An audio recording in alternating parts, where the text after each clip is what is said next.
Hi, I'm Alma reporting for Kids First, and today I have the pleasure of speaking with Adam and Adrianne Lobel. Adam and Adrianne Lobel are the children of Arnold Lobel, the author and illustrator of the beloved Frog and Toad book series. The two siblings have been involved in continuing their father's legacy, particularly through projects like adaptations of the Frog and Toad series into different mediums.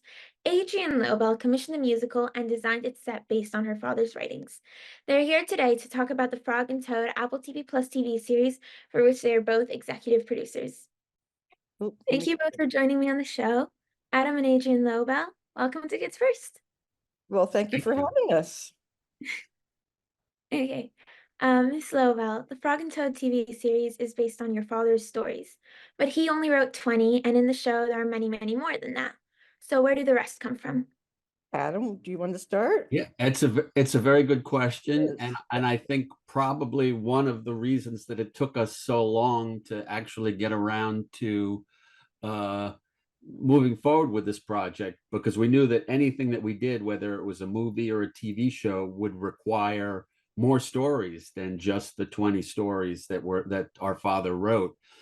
But we're really happy with Rob Hoagie and his team and the writers that they hired to work on them. They really they treated the material with respect and made great stories, made great news stories. Yeah, I and they agree. really they really got the characters. We had long conversations with Rob Hoagie before they began, and there were certain not limitations, I would say, but there's certain things that Adam and I were concerned about, and that mostly was the language, to keep the rhythm of the language the way it is in the books, which I think they've done very successfully, as well as rounding out the characters to be, alive on screen. So do you have any hand in writing the episodes, or do you have a final say of approving or anything? We had approvals and they showed us so many things. I mean, the preparation for the animations were really impressive. They mapped out the whole neighborhood. They had uh endless sketches of what Frog and Toad would look like when their mouths were moving, when their eyes were moving. It was really quite fascinating to watch the progress. Mr. Lobel, people often get confused between frogs and toads. In these stories, they're complete opposites, but best friends. What do you think the meaning of that is?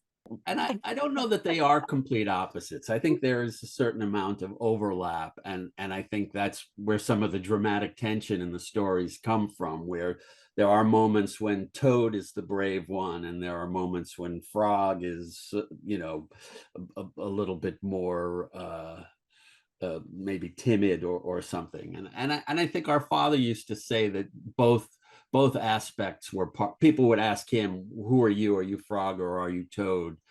And he would say, "Well, there's bits of both of me. There's bits of me in both of them." So I don't know if that answers your question, but Miss Lobel, looking back on the legacy of Frog and Toad, what do you think would be your father's response to how the series has continued to grow, evolve, and influence young people? I think he'd be thrilled, and I think he'd be surprised. But mostly I think he'd be thrilled, very tickled that they're still so Surprised how popular. so? Sorry? Surprised how so? Just because I don't think he thought his books would last forever. A lot of his titles and wonderful books that he's written are very hard to find. They're out of print, or they've been reprinted by very obscure publishers, and people don't know them as well. My hope is that people will research Arnold Lobel and look up some of his other titles because they're fantastic. I read Frog and Toad when I was, I think, in third grade, and so I do think it has a very lasting legacy. I think that's very nice. Well, and also teenagers and young, my daughter's 22, and Frog and Toad is so cool in her world. People just, I don't know why this is, but they get tattoos, and yeah. it's just very, to Frog and Toad are just very cool. Mr. Lobel, what challenges did you and your team face in adapting Frog and Toad from its original format into a TV show? Well, originally, and we've been, Adrian and I have been thinking about doing something with the material for years and years. And our original plan was always a feature film because that was, sort of more impressive.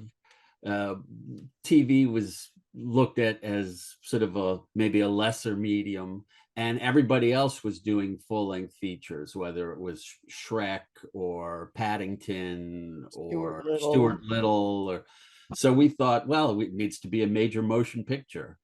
And that really didn't work because these are small little stories, they're little episodes. And once we sort of wrapped our brain around the fact that it was really much better in small doses, in little chapters, and we embraced the TV model. It also sort of coincided with this new golden age of TV, where TV is, I personally haven't been to a movie theater. I've been to one movie in 4.5 years.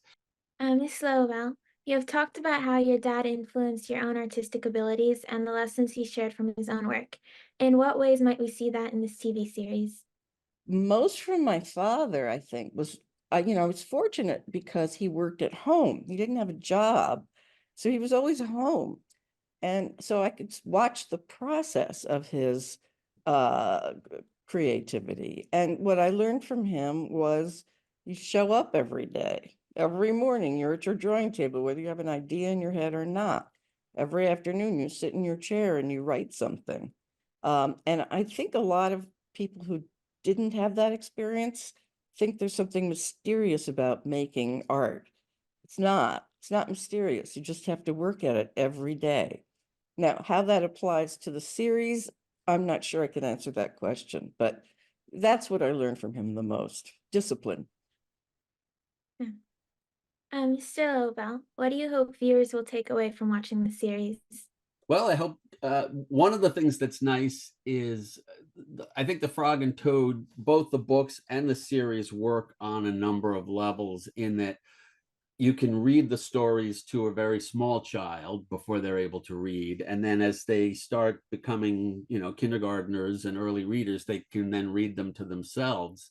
And I think the same thing can happen with the show, where you can sit a 2-year-old in front of the TV and, go and cook dinner, or, use it as a babysitter. But as they get older, they'll probably still enjoy it. And the best entertainment for kids also attracts adults. I think certainly, like, all the Pixar Absolutely movies agree. that I used to take my daughter to when she was little, the really good ones are fun for adults. Who are you more like, Frog or Toad? Yeah, you're a combination, I think. Yeah, I guess I'm a combination. I don't know. That's fair. What about you, Adrian? Me, I used to be more of a frog, and now I think I've become more of a toad as I've gotten older. I used to travel and have adventures and, go to Europe without any reservations anywhere and $200 in my pocket. I would never do that now. Not that anyone should. But now I'm much more of a homebody. I want to be home with my doggie and cook, and, I really gotten much more toad-like. All right. Thank you so much for talking with me, Adam and Very Adrianne good Lobel. questions. Where are you zooming from? I'm zooming from Israel. From From Israel? Israel. Yeah. Wow. Wow. Well, Well, stay now I safe. want to ask you a lot of questions. Okay, thank you so much. It was really nice. Be sure to look for Frog and Toad Season 2 when it premieres on Apple TV Plus on May 31st, 2024. I'm Alma, reporting for Kids First.